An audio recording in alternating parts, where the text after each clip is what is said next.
today, this video, we're gonna explain how we meet each other. So stay tuned. I think that should be more energetic, like that was it.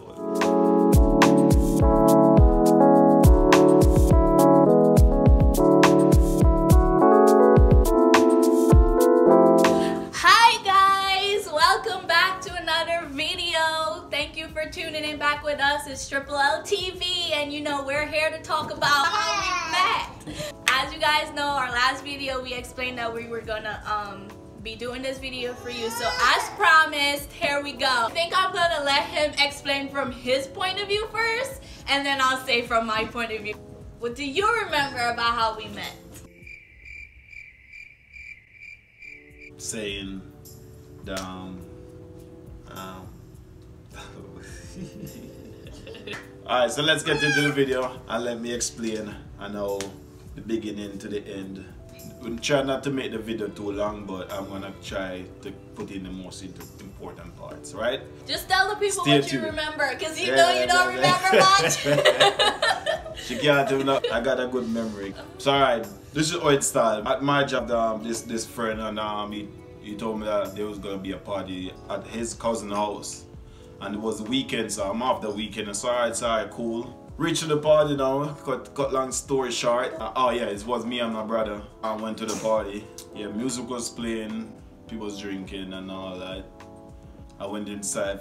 When I reached at the scene, me and my brother stayed outside for a couple of while.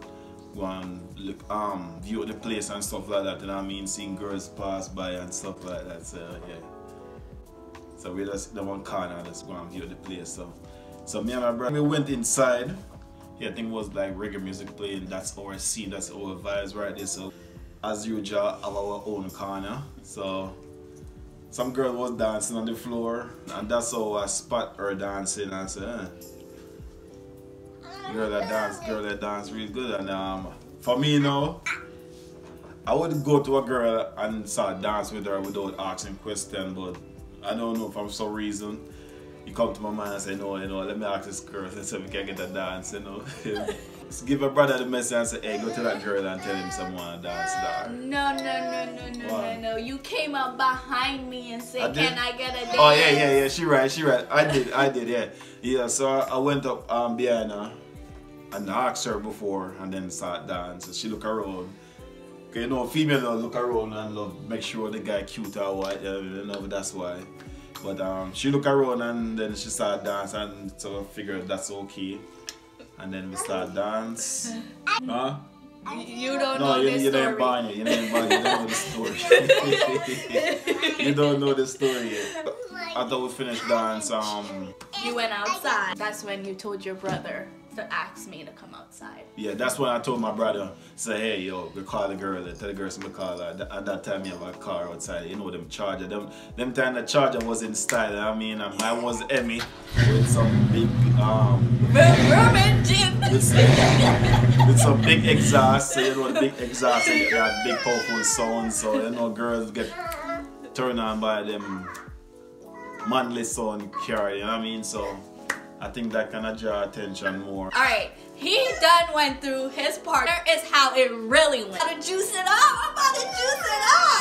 So, it's a Halloween party, as he mentioned, and it was my cousin's family or whatever party. So, I was at the party dressed in a black tutu, red lingerie kind of shirt, and a devil mask.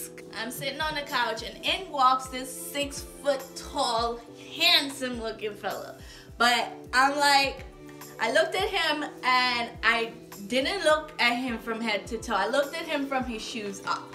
So I saw his shoes and I'm like, those are some really nice color shoes. They were like pink, kind of reddish pinkish color. Pink and white around the rim. It was kind of mixed. Mixed kind of blend. It was kind of them dye shoes.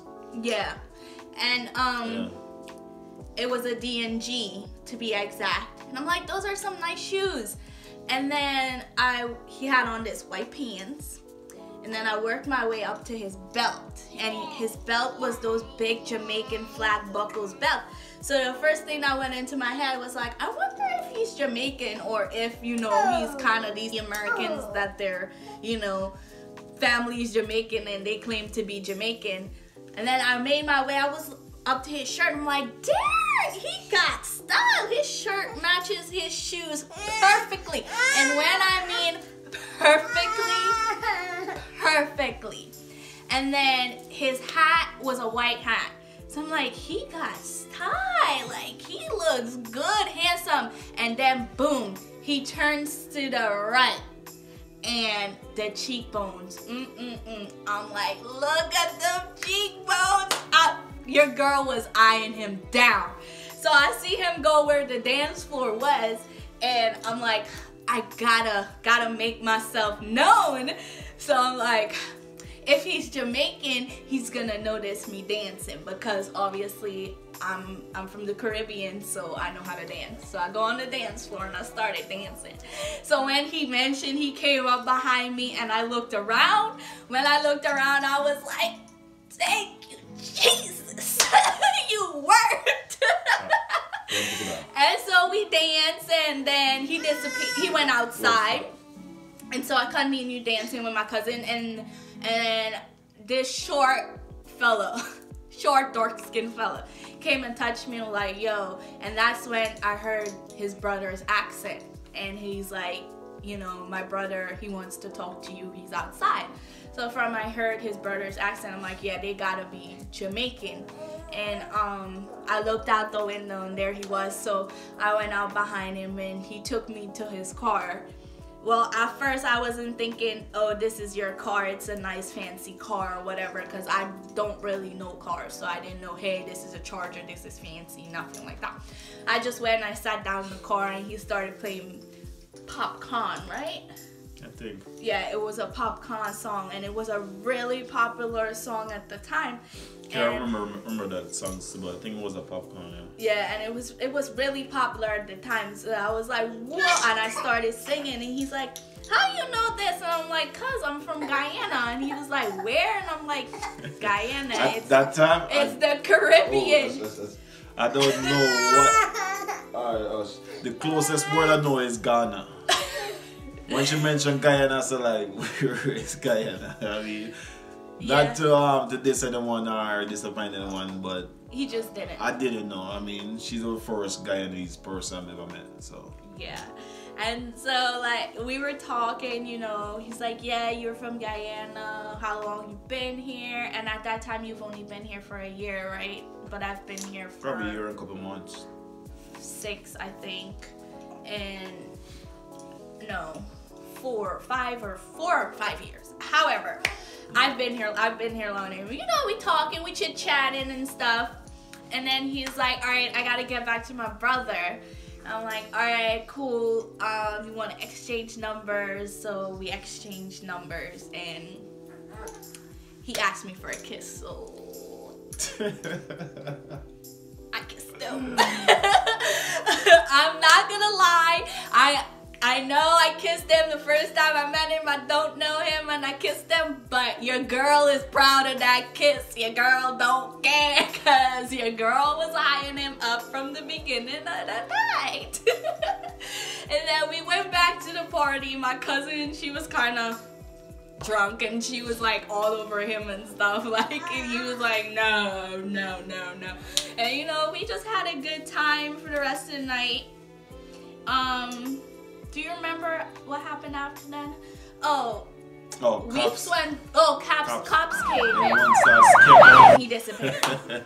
No, it didn't disappear. In my eyes, like, everyone started running and like wild and started to stay outside where they can see whoever was outside than stay inside the house. So that was a big house. I was definitely underage, so yeah.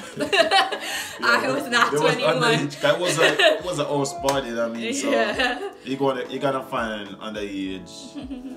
All I'm saying underage, probably like most people was there from 16 up, nothing below. I don't think there were any 16-year-olds either. No, they weren't that young. It was like 17, 18, 19 and up. Oh, okay. Yeah, after that, don't skip when you were a jerk. A whole 2 weeks went by and he didn't say anything. He didn't text, he didn't call. I just thought like, well, At least I kissed him. But then it was a party, just, you know, a good party and what were your girls. intentions? Huh? What were your intentions? Why you didn't call me? Tell the people the truth. He I was wasn't looking for a one-night stand. One night. I don't know, I was looking for like a relationship or anything like that. You don't just cut and go through. You know what I mean? So, but unfortunately, touch and let go. that cut and go through never let go at all. So. When we finally meet back up, long story short, I messaged him because another party was happening, and he replied, he said, who was this? And I said, the girl from the party. So he was like, oh really? Send me a picture. I sent him a picture. He was like, that's not the girl I remember. And I was like, wait, what? So then I sent him a picture of exactly what I looked like that night, and he was like, oh yeah, it is you. And you know, he asked if he can take me out on a date. Mind you, I'm only 17, so like nobody has ever asked me to go on a date like that. Like he was like, can I take you on a date? So I said yeah, and we went out to a Chinese restaurant and we ate, you know, pretty quiet. Like he came off pretty quiet, not too chatty, just, you know, how you doing? I'm still quiet. I'm a quiet guy. I mean, what's going on? So I think once he found out that I was still in high school, he was gonna dip because he was 21. I thought he was gonna dip, but you know, we had a good dinner, and when he dropped me off, he asked for a kiss again.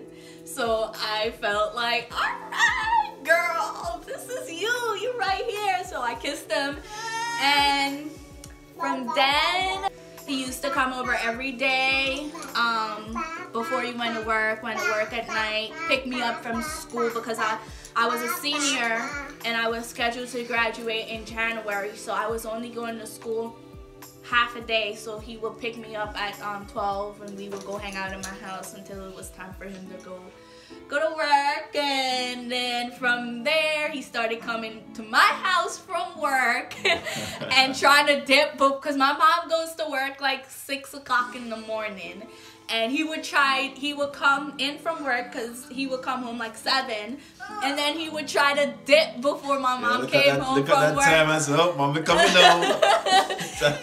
Time for me to go.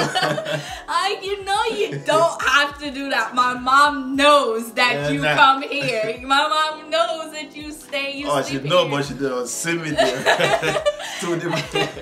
That's a different. She know, but she don't see me. I mean, so he was like, she ain't gonna see me though. So I talked to my mom. I was like, you know, Carlando leaves before you come home, like, and she was like, really? And I think she came and she told him, you know, you don't have to do that. I know that you be here. And then from there he would come, and then he started sleeping the night when he's off, and you know, going home like every so often. And then it went from an outfit to a drawer to a whole closet. And then he never looked back. It wasn't like, oh, I'm gonna go get my stuff and move in. It was just like kind of 1 night, 2 night, 3 night, boom, living together, right? And then here we are, 2 kids, living on our own, planning to have another one like 2-3 years from now, because I need a boy. Planning on getting married because, like, I don't know. Yeah, some of the time I even look back on some of our old pictures, and I never thought that me and her will be here right now, because it wasn't planned to be like a relationship. I wasn't looking for a relationship wise, but I mean, things work out. Yeah, lots of fights though, a lot of makeup, kiss and makeup. Yeah, right, we don't do that. A lot of kissing and making up. No physical. You know, just argument. I mean, a lot of things went down between us, and we bounced back, and I'm happy to be here with him. You know, I wouldn't change anything that we've been through. It was a lesson, and we learned from it. And well, I'm glad that you guys joined us for us to share this special piece of information with you guys, and I hope you enjoyed our little story. We do have more in store for you guys, we promise. I want to thank you guys for tuning in. Don't forget to hit the bell.